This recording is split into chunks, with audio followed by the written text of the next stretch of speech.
Final Fantasy XIII is the biggest gaming disappointment to hit the industry in the last 5 years. A title that improves upon Heavy Rain's concept of an interactive movie without even trying to. Contrary to popular belief, the game does have a story, but it's a story that's more annoying than compelling. There are two worlds to the story: Grand Pulse, the meandering, pointless part of the tale, and Cocoon, where all the plot that actually means anything actually takes place. Long ago were godlike creatures called fal'Cie who, for reasons that make less sense than the plot of a Lars von Trier movie, occasionally choose a human to perform a specific task, or focus. But they're not told what their focus is, much less how to complete it. So if the l'Cie fails to find or complete said focus, they devolve into a monster. If they succeed, they're rewarded by being turned into a crystal statue for all eternity instead. That's like going to Harvard for 4 years, getting a degree, and then ending up with a job flipping burgers. At some point, humans got sick of the bullshit and fled Grand Pulse to Cocoon, only to find that they were still being turned into l'Cie anyway, which is kind of like deciding your neighborhood is getting too violent, so you move away to Hell's Kitchen. The heroes of the story are your typical ragtag group: the ballsy revolutionary, the former soldier turned rogue, the butch lesbian, the token black guy, the vapid airhead, and the emo douche.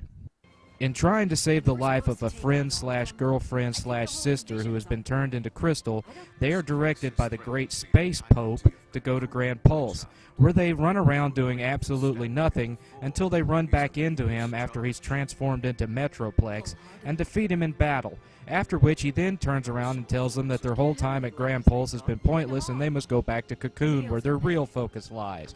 Great storytelling, right? All during which we have flashbacks to flesh out the characters that mostly all take place at the same party on the beach, or cutscenes where the terms fal'Cie, l'Cie, pulse l'Cie, and focus are repeated so often that you feel compelled to drop a shot whenever each of them are used, just to make the game somewhat more compelling. Yes, the game is pure eye candy, but to be honest, outside of it being in high resolution, there's nothing here that you haven't seen already in Final Fantasies 8 through 12, especially 12. Gamers oohed and awed over the snapshots and video clips leaked out for years before this game's release, and while it is nice to look at, there's really nothing here that stands out over JRPGs that came before it in this current generation, such as Lost Odyssey or Star Ocean 4. The music is on again, off again. There are sweeping, epic orchestral scores like in the previous installments, but none of it will stay with you like certain themes from, say, 7, 10, or even 12. But then to make matters worse, the game will inevitably show off Square Enix failing attempts to make it more appealing to Western audiences, such as several cutscenes concerning Zaz, where the music suddenly changes to Down on the Bayou style harmonica composition. It would be like Epic Games bringing out Gears of War 3 and having a Japanese character who, whenever the cinematics focus on him, you hear kung fu fighting playing in the background. The concept of exploration has been almost completely excised from this game. The plot moves forward in chapters which play more like levels in a linear third-person action title, giving it the feeling of someone having taken a game like, say, Ninja Gaiden and replacing the real-time fighting with a menu-driven combat system. All the chapters but one consist of the following formula: run down a hallway attacking bad guys, see a cutscene, fight more bad guys, see another cutscene, fight a boss, repeat. This, coupled with no branching paths, no side quests that add to the plot, and no towns, equals a game that's the very definition of linear. There is no saving up money to just buy the best weapon, you have to build it.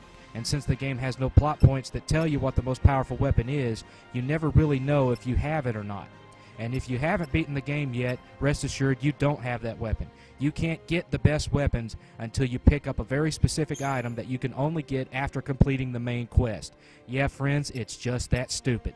Speaking of pointless weapon upgrading, let's talk about the Crystarium. No more powering up what is most important to you. No, all attributes are linked in the order the game wants you to get them. But it gets even worse. The game has caps on the Crystarium. You will get so far, and then there's simply no branching path up to the higher level. So you go fight the boss, you win, and then a message magically pops up saying, Crystarium expanded. In other words, no more level grinding so that you can totally dominate over a boss fight, which is one of the things that makes the JRPGs fun to begin with. The game limits you on a chapter-by-chapter basis so that when you go up against a boss, you're just powerful enough to win, which, if you think about it, completely defeats the purpose of even having a level-up system in the first place, as it creates the impression that you never get any stronger than you already are. And to add insult to injury, the game is capped at level 4 until after you beat the final boss. You can't even max out your characters before the last boss fight. Now the combat system. In short, it's been dumbed down to make it easier for new players to the genre. You can only control one character during a fight. The others, you can generally control what action sets they'll use, but you can't control their individual actions. You have the ability to choose each and every action your leader makes, but the game makes that process very slow and plodding compared to the auto battle system, which it so clearly wants you to use as your default method of play. The combat revolves around the paradigm system, where by hitting the L1 button you can change the subset of actions for each character. So a commando uses physical attacks, a ravager uses magic attacks, a medic casts heal spells, a saboteur casts negative attribute spells on opponents, and sentinels use spells to draw attacks towards themselves and away from others. The only strategy in the game at all comes from building your own custom paradigms to suit your style of play.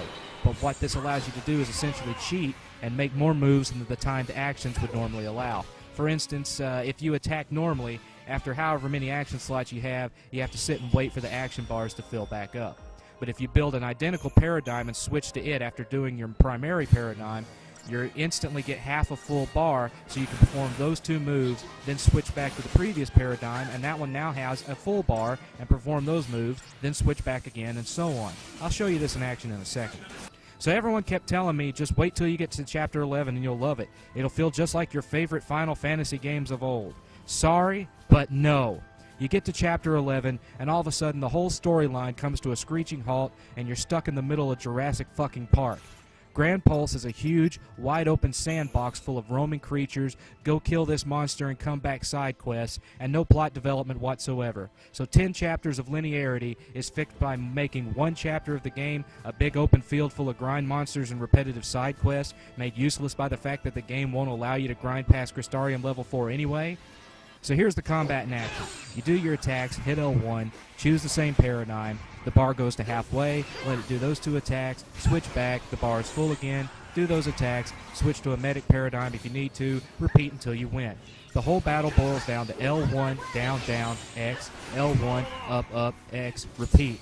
There, you're now an expert at Final Fantasy XIII, as every single battle can be won this way, including the boss fights. And don't worry about running out of potions or magic, since all life and magic power go back to full after every single battle.